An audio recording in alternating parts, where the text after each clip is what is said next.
Hi guys, welcome back to my channel. Today I'm so excited to be doing a yearly tradition at this point, and that is the mid-year book freakout tag. I will link the original video down below and the questions as well, and I love doing this tag. It's just kind of like a mid-year reflection tag, like your favorite or worst books so far, anticipated releases, things you need to finish before the end of the year, that sort of thing.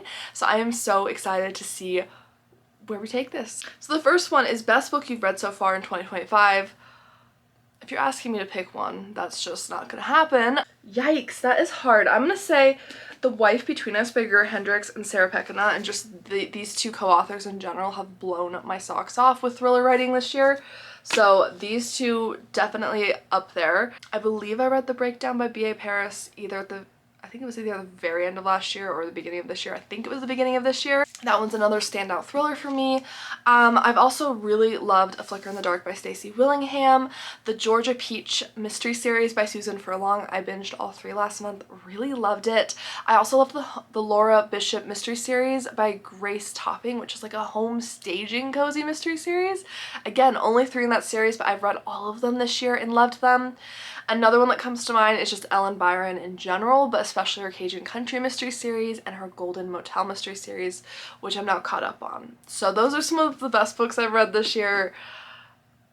Yeah, I know that was a lot of books, but there's been some really good ones. The best sequel you've read so far in 2023. So I don't read too many books that you would consider sequels usually, because I'm either reading like standalone thrillers or mysteries or cozy mystery series, but I'm gonna take this as some of the best series I've read this year. Again, anything by Ellen Byron. The Cajun Country mystery series was phenomenal, and that was one that I had started reading last year going into this year. I would say A Fatal Groove by Olivia Black. That was the second book in the Record Shop mystery series, and I just adored that. I thought it was so good. The second book in the Cat in the Stacks mystery series, phenomenal. I can't remember the title off the top of my head. I'll pop a picture on screen and check that out from the library. That one by Miranda James, oh, so good. Also the Southern Ladies cozy mystery series, which is a spin-off series that I've started, so that I don't know if it's like a sequel necessarily, but like a spin-off, has also been really good by Miranda. New release you haven't read yet but want to. Well, I have grabbed my reading journal for this because I have some TBRs here. Going over just a couple. Okay, so in terms of thrillers, what I haven't read yet, I was really interested in reading The Business Trip by Jessie Garcia, The Note by Alifair Burke, The Good Samaritan by Toni Helene, and Tell Me What You Did by Carter Wilson are just a few of the new thriller releases that I've had on anticipated list videos, haven't gotten to yet. I also have The Manor of Dreams behind me. And this one's by Christina Lee. It involves inheritance drama in this Chinese-American family where this actress passes away. She's fabulously wealthy. She supposedly leaves her two daughters everything, but then they realize there's this other side of the family they don't know much about who's like staking out the house too. Really excited for this one. This one just came out, I think, in May, so I'm hoping to read that this month of June.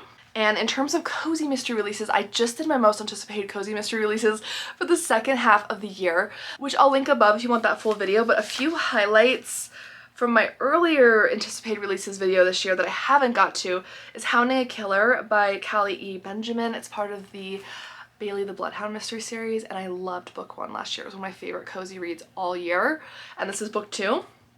I also haven't gotten to Bait and Swiss by Karina Moss or Icing on the Murder by Valerie Burns, which is coming out in July, so it's not out yet, but I am really excited for those. Another one that recently came out that I haven't gotten my hands on yet is Vera Wong's Guide to Snooping on a Dead Man by Jessie Cusatanto. Biggest disappointment. Oof.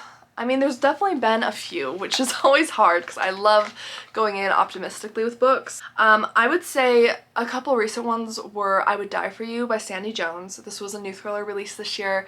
Sandy Jones has always been like a really strong like 3.5 to 5-star author for me, and this book was like a 2 stars for me. The ending didn't make a whole lot of sense. I felt myself it was just kind of lackluster for me, and I'm so bummed about that.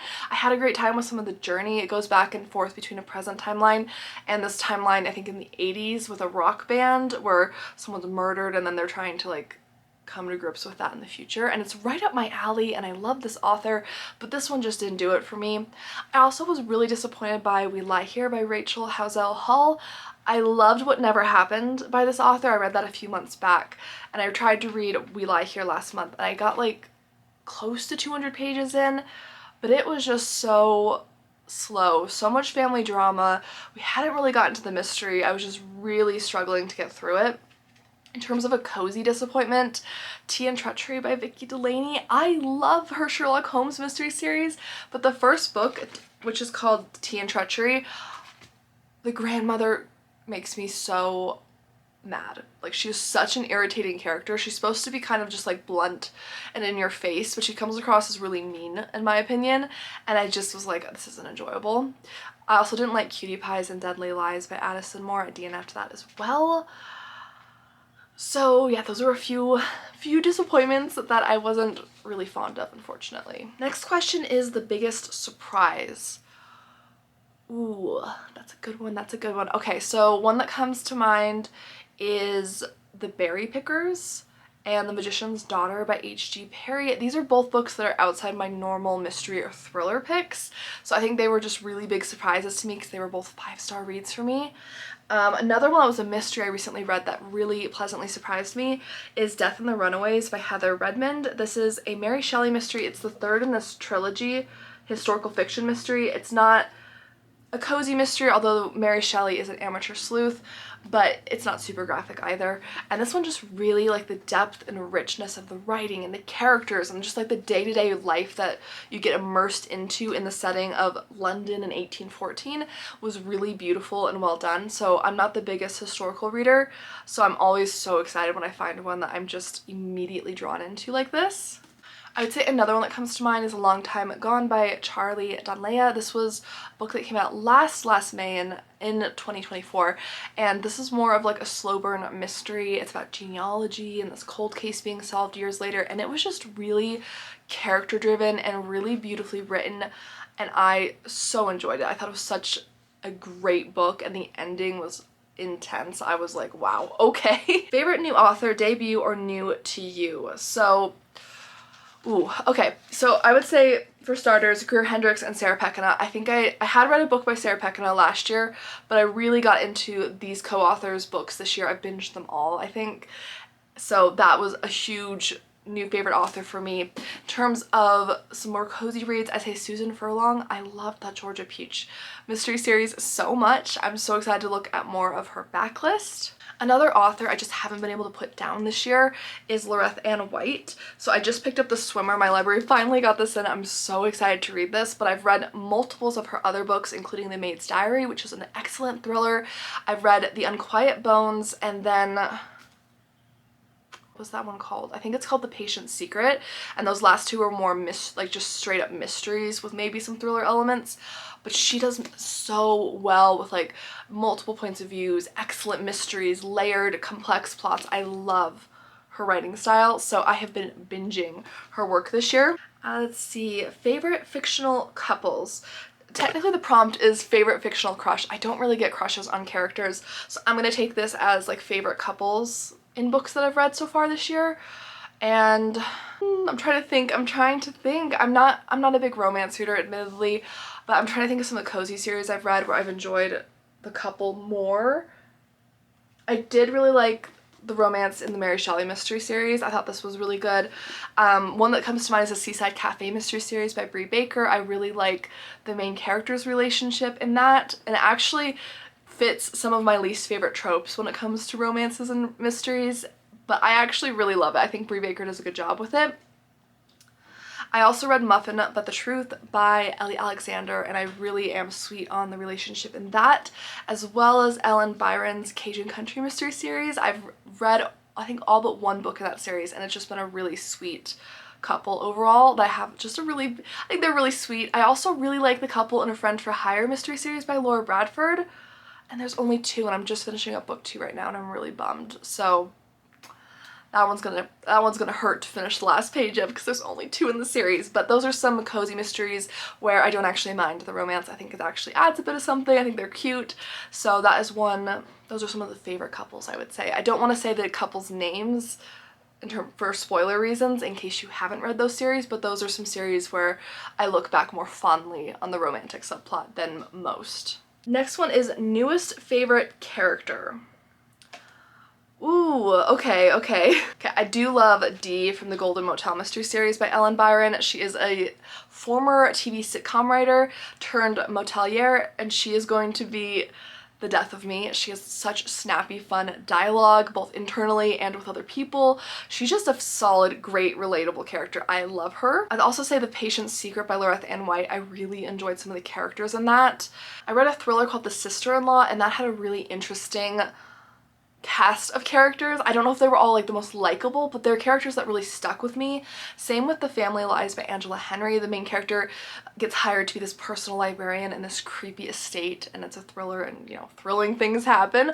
But I loved the main character in that, and there were some really interesting reveals about her backstory and her history and what was going on in her life, and I just thought she was a really flawed, interesting character. Book that made you cry. So there haven't been too many books that made me cry so far this year, but The Berry Pickers made me sob. I mean, multiple times I was sobbing during that book. If you are not looking for something heavy, do not pick up The Berry Pickers. If you are in the mood for something that's definitely very poignant fiction that is based on real history about different groups of people being mistreated and a family losing their daughter who was very young and the aftermath of that and how it's affected generations, this is a fantastic read, but make sure you're emotionally ready to go into it.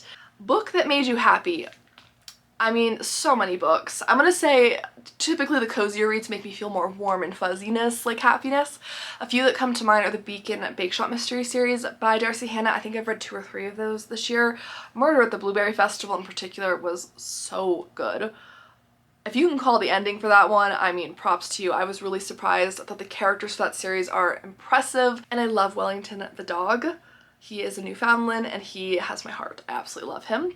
I also really loved Jennifer J. Chow's newer series.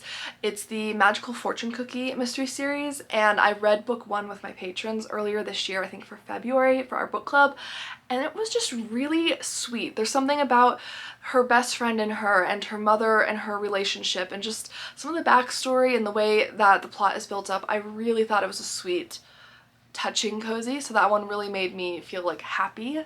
Most beautiful book you've bought so far this year or received. For me, that's going to be Sense and Sensibility by Jane Austen. This is an illustrated edition, so not only do I think this like outside cover is just really pretty, but I love the illustrations in here. They're just so beautiful, and it makes me really look forward to reading this summer, hopefully. And I love even just the detail with the pages having this like nice like border. I just love that. I think it adds so much. It makes me just really excited to read this. And yeah, this would probably be the most beautiful book that I bought this year, and I'm really excited to read it. What books do you need to read by the end of the year? What books do I not need to read by the end of the year would be a shorter list. I have my read it or unhaul it list here, which I'll link above if you want to see the full video, but a few notable ones that I need to read by the end of the year or unhaul are The Murder of Roger Ackroyd, the Stephanie Plum books, the Dante Club, and The Night Olivia Fell, which is a thriller. I also really need to read Triangle, which is a really emotionally intense nonfiction about the Triangle Shirtwaist Factory event in America that led to a lot of labor laws being changed in the 1900s. And I am looking forward to reading that because it is something that's just always stuck with me about American history when I was little and like learned about it in history class. I even did a report on it for one class, but I know it's going to be a really hard to get through read at the same time. So I'm kind of dreading it because of that. Other books I need to read. I just did my summer TBR. I'll link that above if you want to see some of the summer reads I plan on reading. But a couple that came to mind were The Teller of Small Fortunes by Julie Leong. This came out last year. It's a cozy fantasy. I don't read a lot of fantasy, so I think that's why I haven't picked it up yet. I tend to put off books that are mysteries or thrillers because that's my go-to genre. I read like 95% mysteries or thrillers, but I am really looking forward to this. It's gorgeous. It looks like it's going to be a really fun, cozy, whimsical time. I also really need to finally start, and I think I'll maybe do Christmas in July and maybe start it then, the Year-Round Christmas Mystery Series by Vicki Delaney, and an Island And then Island Sisters Mystery Series by Hannah Dennison, which just looks like a really fun summery time. Along with reading The Swimmer by Loreth Ann White, which I recently picked up, I also really want to read Kill Yours, Kill Mine by Catherine Kovacic. And it says, men get away with murder all the time, now it's our turn. And basically these women who have all lost their sisters to the sister's partner in some way or another get together in this grief counseling group, and then they swap targets. Like they'll take out a different, one of the other people's like partners that took out their sister. This plot line, I'm ready for this. This is going to be, I think, really entertaining, really dark, really heavy, fast. I'm very, very interested in this thriller, so that's one I'm definitely excited to read. Otherwise, general goals, I would really like to read a few more Agatha Christie's and classic mysteries. Again, I tend to stick with my contemporary cozy mysteries and thrillers, but I do really enjoy them when I pick them up, especially because I've been listening to audiobooks more. I feel like that has made Agatha Christie and some of the classics a little bit more accessible and just more, I like listening to the cast of voices. I feel like that really helps sometimes with the classics, and I've really enjoyed then watching the movies afterwards. So I would really like to read a few more.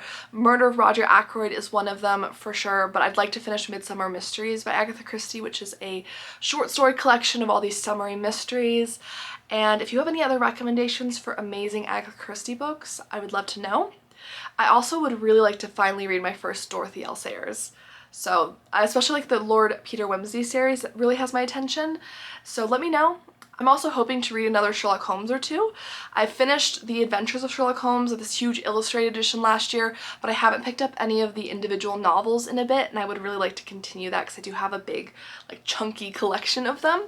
And I have read a few, but I'd like to continue that. So in terms of general reading, I'd also like to pick up a few more nonfiction. I do really enjoy nonfiction, I just don't pick it up often because I'm vlogging and then I kind of forget about it. So those are some general goals for me in terms of reading the second half of this year. Alright guys, those are my answers to the mid-year freakout tag. I love doing this tag. If you're curious, I'll link last year's above. I actually really want to go back and watch that because I'm curious to see what my answers were. And I would love to hear what your answers to some of these questions are down below. What are you most excited for that's being released? What books do you need to get to that maybe have just been looking at you and you know you want to get to them but you just haven't picked them up yet? I would love to hear it. Thank you for hanging out with me today. My name is Amy Marie. I talk all about mystery content and cozy bookish stuff on my channel, so if you like anything from cozy mysteries, murder mysteries, thrillers, we talk about it here. I hope you hit subscribe and have a fantastic rest of your day. Bye guys!